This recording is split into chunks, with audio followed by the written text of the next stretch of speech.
Every generation believes they are the sole masters of their own destiny. They look at their clocks, they study their calendars, and they live under the grand illusion that time is a resource they can spend at their own will. They build empires of sand, convinced that tomorrow is a guarantee. But your generation, this specific, fleeting moment in human history, has a date written in the stars long before your ancestors ever drew their first breath. This is not a coincidence. This is not just another dusty page in a forgotten history book. This is a divine appointment. Thousands of years ago, men sat in desolate deserts and damp, silent caves, looking up at the very same stars you see tonight. They did not possess telescopes. They had no digital tracking systems or satellite imagery. But they possessed a vision so vast, so terrifyingly precise, that it should stop your heart in your chest right now. In the silence of those ancient nights, they didn't just see the future of nations, they saw you. They saw this exact hour, this exact atmosphere of global tension, where the world would feel like it is vibrating with an unseen, supernatural pressure. You feel it, don't you? Even if you cannot name it, you feel it in the marrow of your bones. A sense that the air has grown heavy, a haunting intuition that the normal we once clung to is dissolving like mist, being replaced by something ancient, something formidable, and something inevitable. The world calls it instability. The economists call it a crisis, but the prophets called it the shaking of the earth. They warned that a time would come when the heavens would no longer remain silent, when the veil between the seen and the unseen would grow dangerously thin. Think about the sky above you. Imagine a night where the moon does not glow with its usual silver light, but instead turns a deep, terrifying crimson, the color of a fading heartbeat. Most people will look up and talk about optics. They will discuss shadows and orbital mechanics. They will take photos to post online, treating a cosmic warning as if it were nothing more than a tourist attraction. But you are hearing this voice now because you were chosen to see past the surface. The blood moon is not merely a sign for the curious. It is a heavy, persistent knock on the door of your soul. It is the signature of the Almighty pressed hard against the fabric of our fragile reality. Ancient voices like Joel, Daniel, and John the Revelator describe this generation with a precision that defies human logic. They spoke of a window of grace that would stand wide open for a set time, and then, with the weight of eternity, it would close. This is your divine appointment. It is the intersection where the eternal meets the temporary. You are not listening to these words by accident. You have not stumbled upon this truth by chance. There is a beckoning in the Spirit. The prophets saw this coming. Yet they also saw that most would ignore the signs. They saw a sleeping church, comfortable in its routines, blinded by its own lights, while the sky itself turned red with warning. But for you, The warning is personal. This generation has been handpicked from the foundations of time to witness the fulfillment of words spoken into the dust millennia ago. The question is no longer about what is happening in the heavens. The question that will determine your eternal destiny is this: when the master of the house knocks, are you ready to answer? The prophets were not just predicting a calendar date. They were mapping the condition of the human soul. They saw a world that would be technologically magnificent but spiritually bankrupt. A generation that could see across the planet with a single click, but could not perceive the hand of God moving right in front of their faces. Tonight, that veil is being lifted specifically for you. Stay with me, because what the prophets revealed about the hidden purpose of this appointment and why your soul was chosen to face this hour is a secret few are prepared to handle. To truly understand the magnitude of this divine appointment, we must stop looking at the world through the lens of the evening news and start looking through the lens of the ancient blueprint. For thousands of years, this blueprint remained sealed, a mystery hidden in plain sight, waiting for a generation that would possess the eyes to see and the technology to witness its unfolding. That generation is yours. The prophet Joel, standing on the rim of eternity, looked through the corridors of time and saw something that modern science is only now beginning to calculate. He didn't speak of political shifts or social movements first. He spoke of the cosmos. He declared that the sun would be turned to darkness and the moon into blood before the coming of the great and dreadful day of the Lord. Most people hear these words and think of a distant, abstract end. But Joel wasn't writing poetry. He was giving us a GPS coordinate for the human soul. When the moon turns red, it is a physical manifestation of a spiritual reality.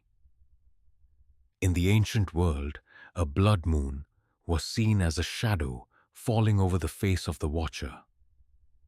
It represents the moment where the light of the world is obstructed, where the pride of man is eclipsed by the sovereignty of the Creator. But here is the chilling detail that the prophets whispered.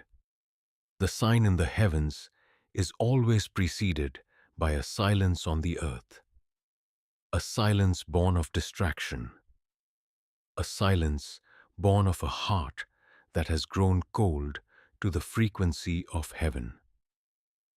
Think about the world we have built. We have mapped the human genome. We have sent probes to the edges of our solar system. We carry the sum of all human knowledge in the palms of our hands. We are the most informed generation to ever walk the earth. Yet prophetically, we are the most blind. We can track a storm across the ocean with centimeter precision, but we cannot see the storm gathering in the spiritual realm. We have mastered the what and the how, but we have completely forgotten the why.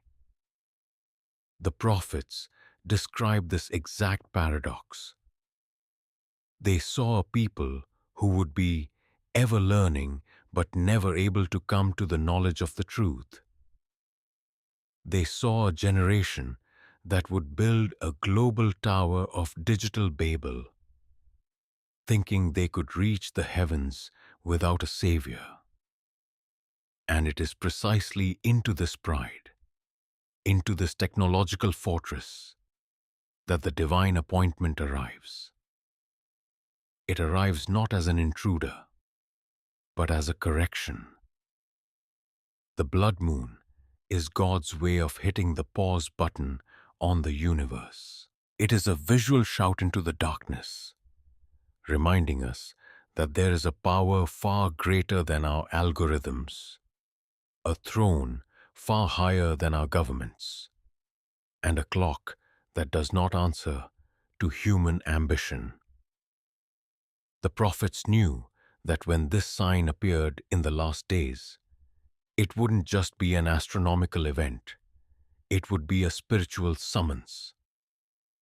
You are being summoned, not to a religion, not to a ritual, but to an awakening.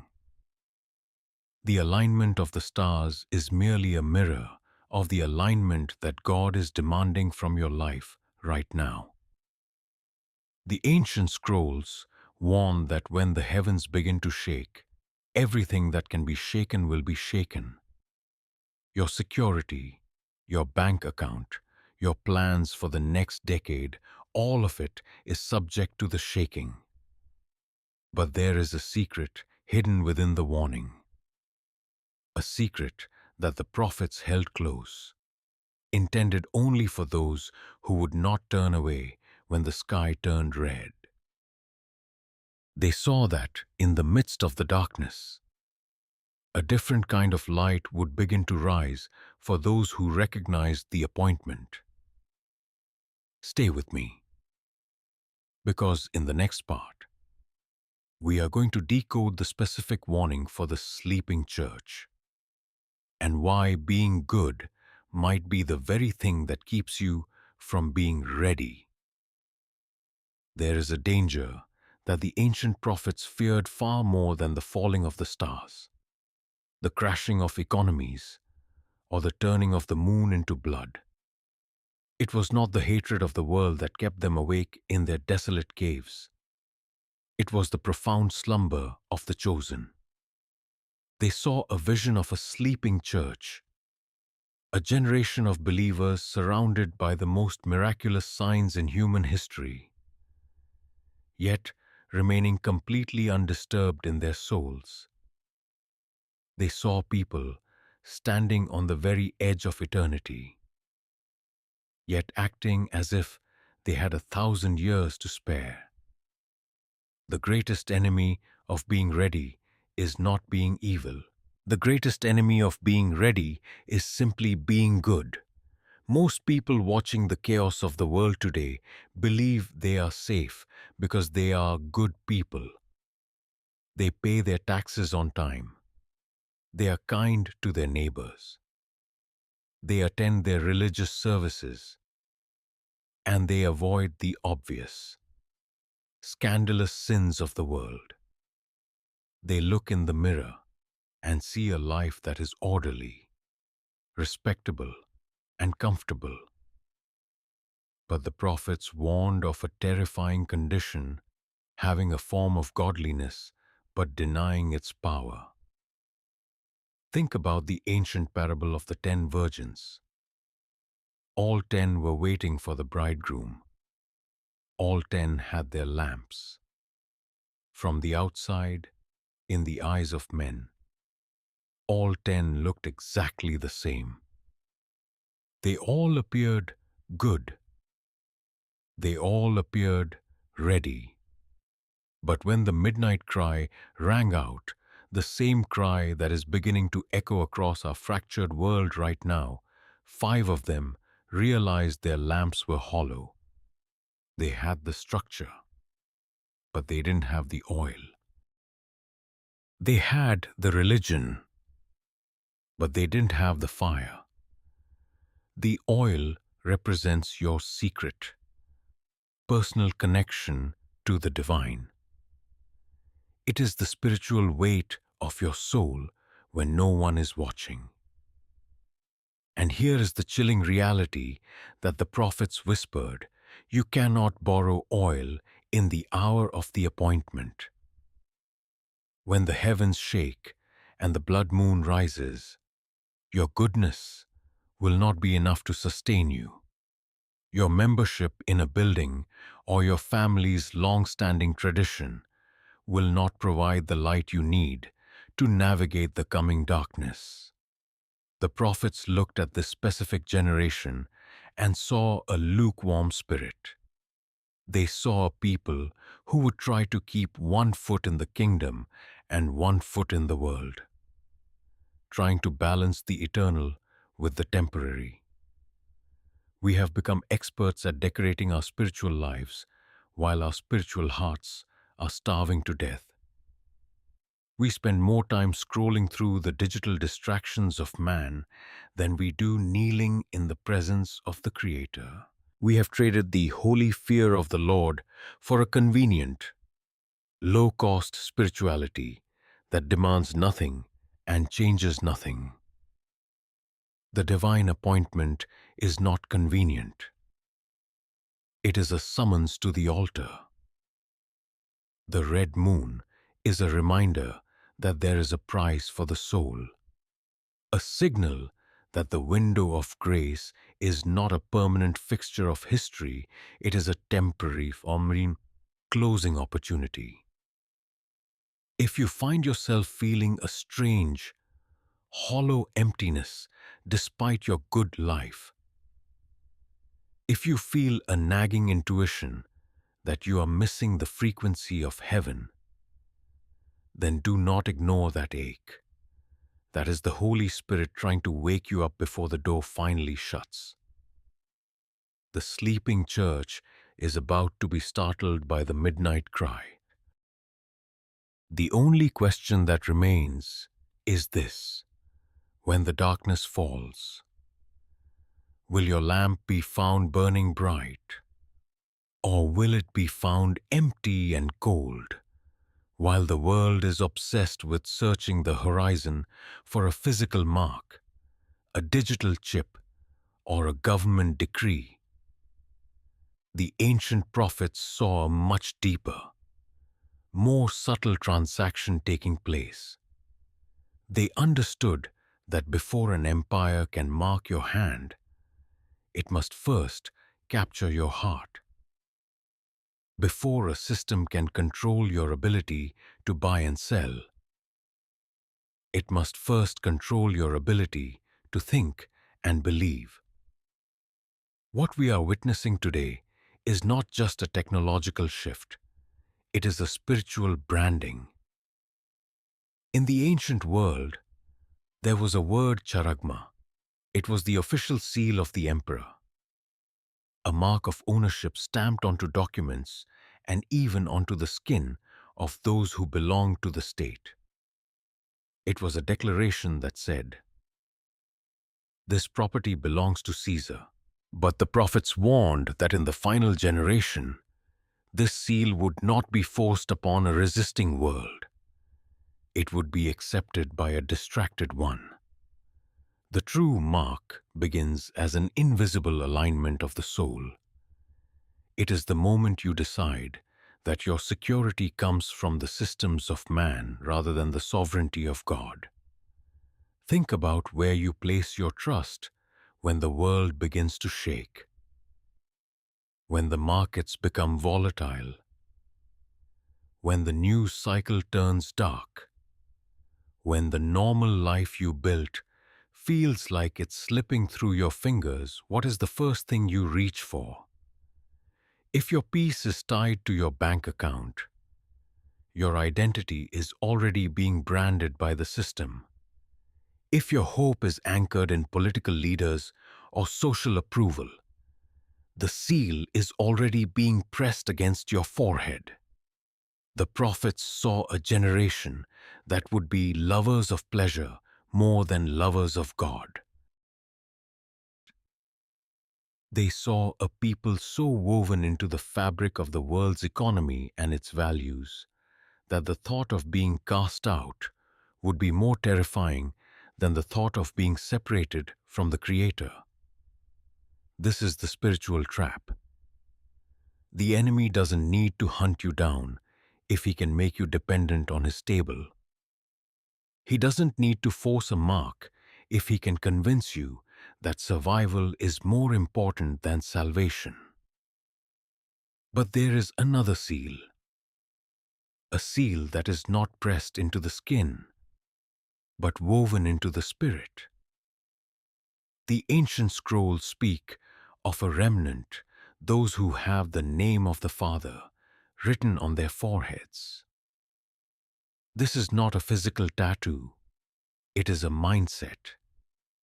It is a soul that has been completely surrendered to the frequency of heaven. It is a heart that says, even if the fig tree does not blossom, even if the stalls are empty, I will rejoice in the Lord. This is the only mark that matters when the blood moon rises. The divine appointment is forcing a separation. The light is getting lighter, and the darkness is getting darker. There is no longer any middle ground to stand on. You cannot hold the hand of the world while trying to reach for the hand of God. The shaking is intended to reveal who you truly belong to. It is designed to strip away the illusions of self-sufficiency until only the truth remains. As you look at the world today, do not just look at the technology or the politics. Look at your own allegiances. Look at the brand of your soul. Who owns your peace? Who owns your fear? The ancient voices are calling out through the static of our digital age, reminding us that the window is closing. Ownership is being settled. The signature is being written.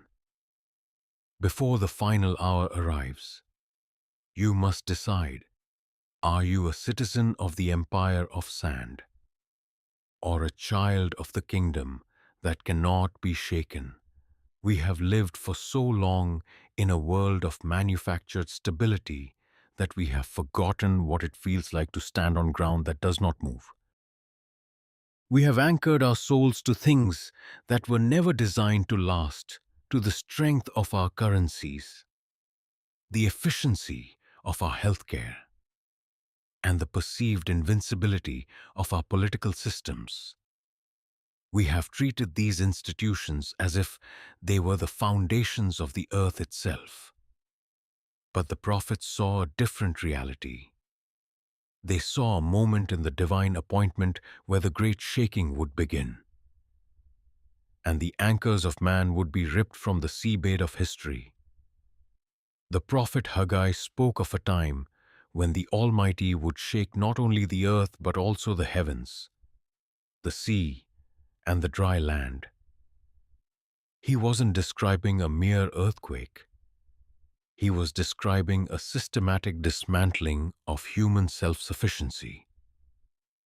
When you see the moon turn to blood, you are not just seeing a celestial event. You are seeing the signal that the great shaking has arrived. It is the moment where everything that can be shaken will be shaken, so that only those things which cannot be shaken may remain. Think about the anchors you rely on every day. You trust that when you swipe a card, the system will respond. You trust that when you need protection, the state will provide. You trust that the medicine in your cabinet is the ultimate shield against your mortality. These are the secular anchors. But what happens when the frequency of heaven shifts? What happens when the divine appointment demands your full attention? And the systems of the world suddenly go silent. The prophets warned that in the last days, the wisdom of the wise will perish. We are seeing it now, a world filled with experts who have no answers. A global economy that feels like a house of cards in a rising wind. And a social fabric that is tearing at every seam. This is not just bad luck or a cycle of history. This is the shaking. It is the divine hand reaching down to strip away the idols we have worshipped, forcing us to look up and realize that our security was nothing more than a well-funded illusion. Many will react to this shaking with terror. They will scramble to find new anchors, new systems, and new leaders to tell them that everything will be fine. They will try to repair the house of cards while the gale is still blowing. But for those who understand the appointment, the shaking is not a tragedy, it is a revelation. It is the process of being untethered from a sinking ship. It is the uncomfortable, painful, but necessary realization that there is only one rock that does not move when the sky turns red. The blood moon marks the hour where the secular and the sacred collide. You cannot hide in your bank account. You cannot hide in your status. You cannot hide in your denial. The shaking is personal, and it is designed to find you wherever you are. It is the great sifting, where the wheat is separated from the chaff, and the true foundation of your life is finally exposed. When the anchors of the world fail and the storm reaches its peak, the only thing that will matter is where your soul is moored. Are you tied to the empire that is falling, or to the kingdom that is coming? Every great shift in history is preceded by a season of intense heat. The prophets did not just see a world that was falling apart, they saw a world that was being refined. They spoke of a refiner's fire, a heat so specialized and so sovereign that its only purpose is to separate the precious from the worthless. As the blood moon hangs in the sky and the global systems begin to fracture, you must understand that the heat you are feeling in your life, in your mind, and in your spirit is not there to consume you. It is there to reveal what you are truly made of. We have spent decades hiding in the shadows of the collective. We find comfort in the crowd, in the consensus of the majority, and in the shared illusions of our culture. We assume that if everyone is heading in the same direction, it must be the right one. But the divine appointment is a solitary walk.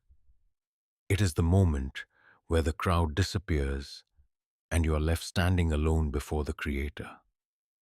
The prophets warned that in the final hour, the wheat and the chaff would be separated not by a human judge, but by the weight of their own truth. Think about the nature of a refiner's fire. It doesn't destroy the gold. It only destroys the dross, the impurities, the attachments, and the false layers that have accumulated over time. The shaking we discussed is the mechanical part of the process. But the fire is the spiritual part. It is the pressure that forces the hidden things to the surface. Your fears, your secret allegiances, and your deepest dependencies are being pulled into the light right now. You cannot hide them behind a good reputation or a digital profile anymore. The world is currently attempting to synchronize your heartbeat to an artificial rhythm. It wants to weld your identity to its failing systems through fear and dependency. But the frequency of heaven is calling for a different kind of synchronization. The prophets described a remnant who would walk through the fire and not be burned. These are not people who escaped the crisis. They are people who were changed by it. They are the ones who allowed the heat of the divine appointment to burn away their reliance on the world, leaving behind a spirit that is pure, unshakable, and sovereign. You feel the heat rising, don't you? The pressure to conform, the anxiety of the unknown, and the thinning of the veil between your earthly life and your eternal destiny. This is the fire. It is uncomfortable because it is stripping away your secular skin. It is painful because it is demanding that you let go of the anchors that are already sinking. But remember, the promise hidden in the ancient scrolls, the refiner never leaves the gold in the fire longer than necessary. He watches until he can see his own reflection in the surface. This generation is the gold, but the gold must be purified before it can be used in the kingdom that is coming. The blood moon is the signal that the furnace is ready. The appointment is the moment of entry. Do not fear the heat, and do not beg for the fire to be extinguished. Instead, pray for the strength to let the dross burn away, because on the other side of this fire, the systems of man will have no power over you, and the mark of the world will find no place to land. You are being prepared for a glory that the world cannot understand and the darkness cannot extinguish. There is a moment described in the ancient scrolls of Revelation that most scholars mention with a trembling voice. It is the moment when the seventh seal is opened, and the text says there was silence in heaven for about half an hour. Think about the weight of that statement. In a realm where the angels never stop their praise, where the roar of living creatures and the thunder of the throne never cease suddenly, everything stops. The music ends. The voices go silent. Heaven itself holds its breath. This is not the silence of peace. It is the silence of anticipation.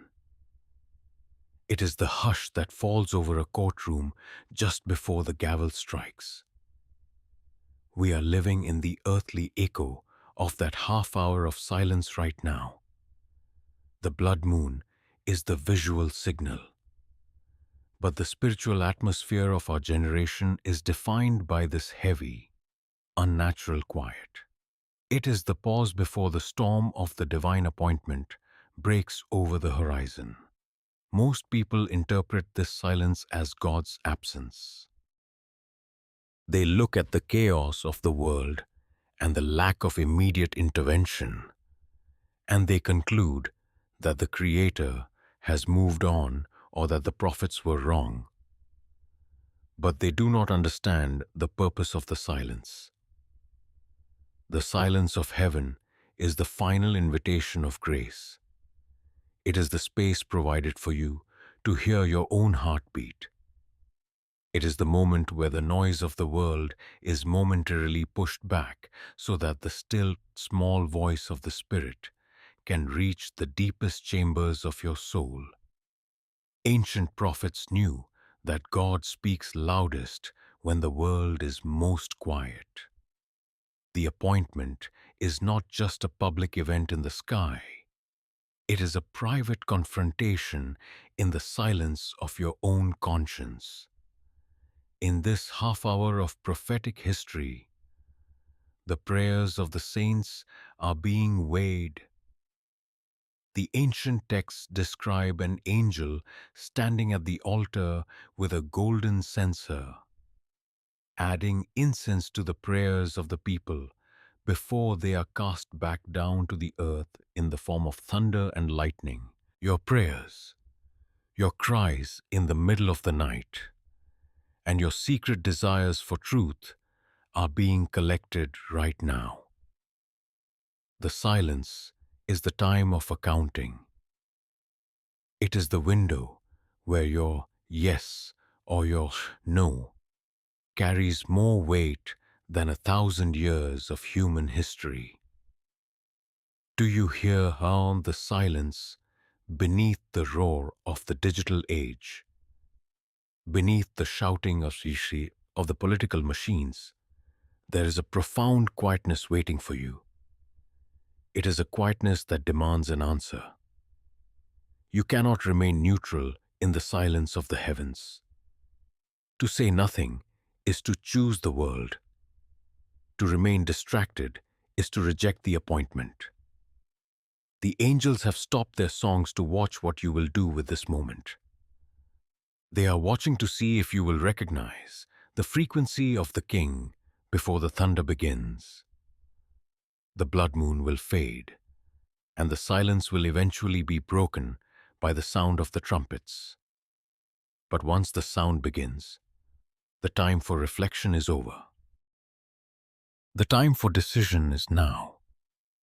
In the heavy, pregnant silence of this hour, do not fear the quiet, and do not try to drown it out with the noise of your old life. Lean into the silence. Let it strip away the lies you have told yourself.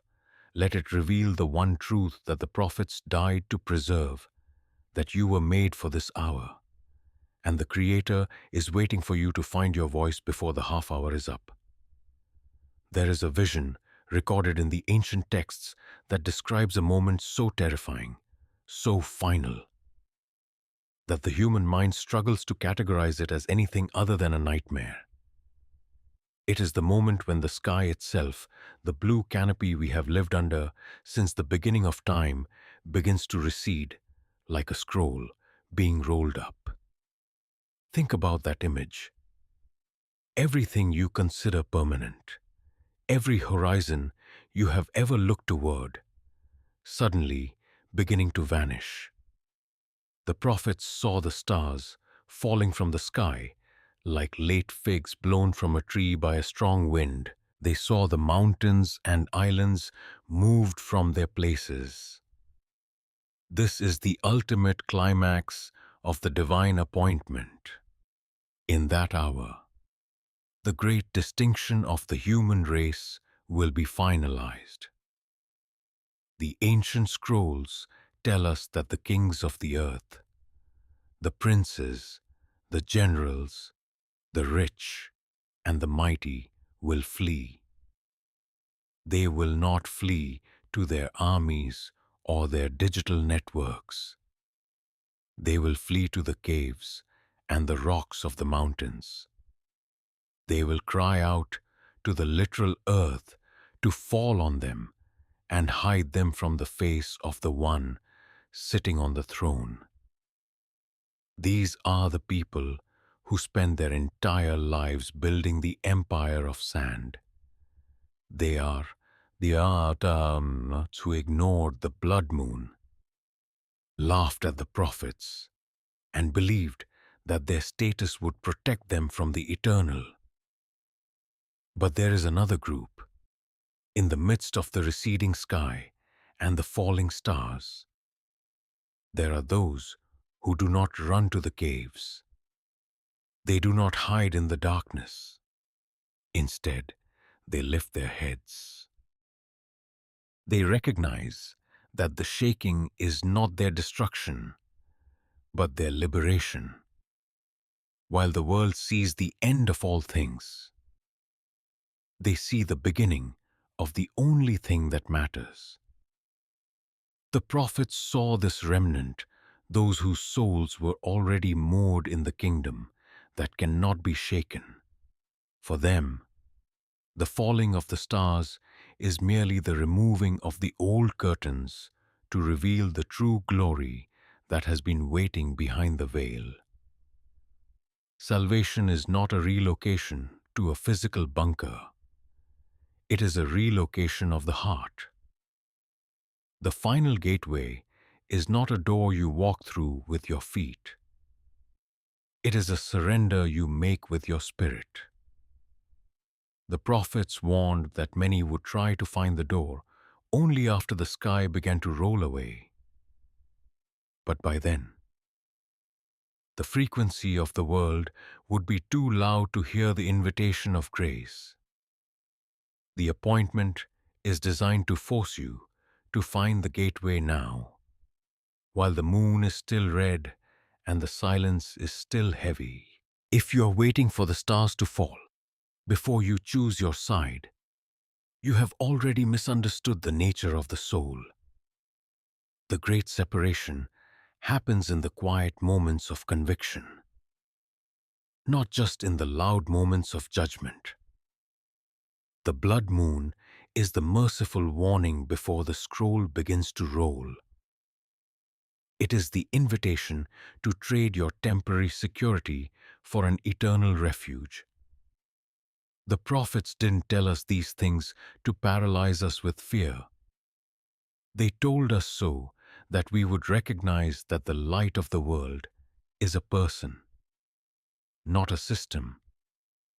When everything you see with your eyes begins to dissolve, the only thing that will remain is what you have built in the secret place of your spirit. The sky is getting ready to roll back. The stars are trembling in their orbits. The question is, when the veil is removed, will you be found hiding in the rocks or standing in the light? Every sound in the universe carries a command. There are frequencies that soothe, and there are frequencies that shatter. For thousands of years, the world has been vibrating to the sound of human ambition, the roar of industry, and the static of digital deception. But the prophets warned that a moment is coming, a moment within the divine appointment, where a new sound will break through the atmosphere. It is the sound of the last trumpet. It is not a musical note. It is a sovereign frequency that the Creator uses to summon the elements back to their original order. The Apostle Paul spoke of a mystery that would be revealed in the final generation. He declared that we would not all sleep, but we would all be changed in a moment, in the twinkling of an eye, at the last trumpet. Think about the speed of that transformation. A twinkling of an eye is not the time it takes to blink. It is the time it takes for light to reflect off the pupil. It is faster than thought. It is the ultimate molecular shift. The divine appointment is not a long, drawn-out negotiation. It is an instantaneous realization of who you truly are and who you truly serve. In that microsecond of history, the incorruptible will be separated from the corruptible. Everything about you that is tied to the earth, your aging body, your anxieties, your earthly titles, will be stripped away. For those who have aligned their hearts with the frequency of heaven, this sound will be the most beautiful melody ever heard. It will be the sound of home. It will be the resonance of a father calling his children out of the ruins of a falling empire.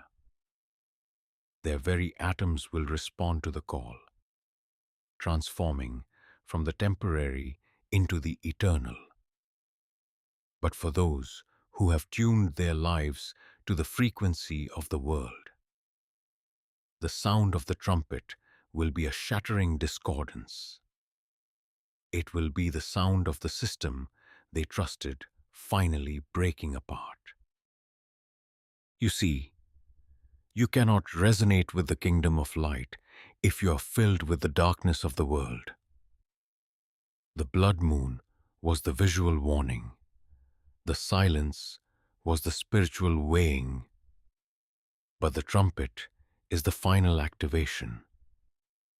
There will be no time to repent in the twinkling of an eye. There will be no time to find oil for your lamp when the frequency hits your soul. The decision must be made while the sound is still a distant echo.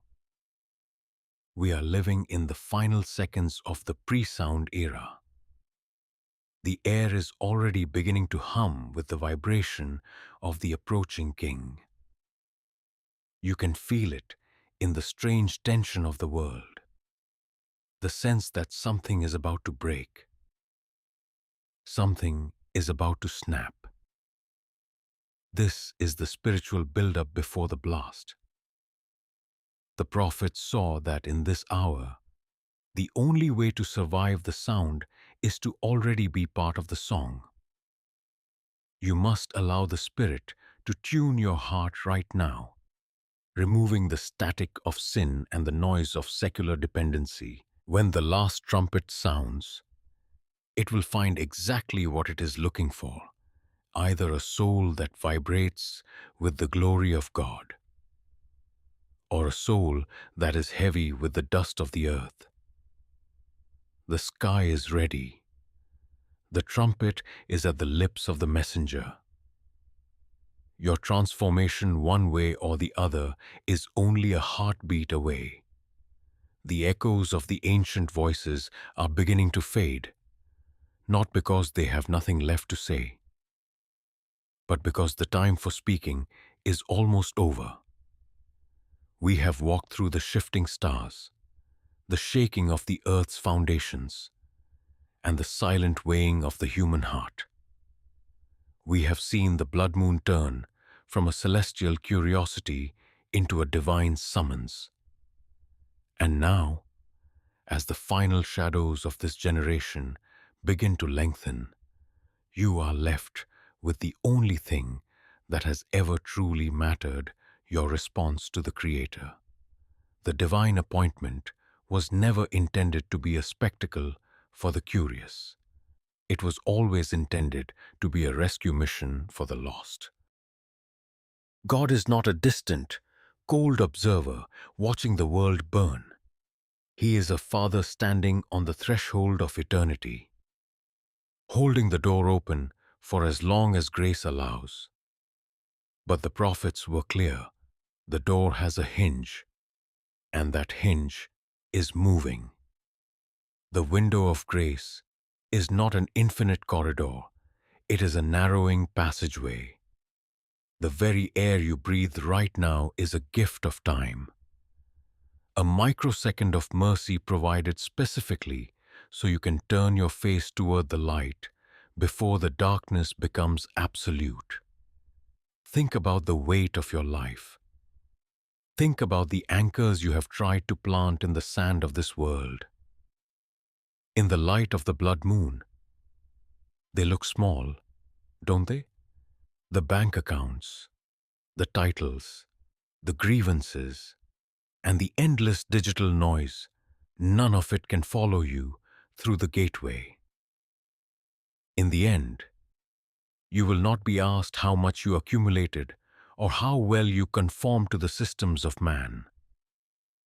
You will be asked one question: whose voice did you recognize in the silence? Did you resonate with the frequency of the King?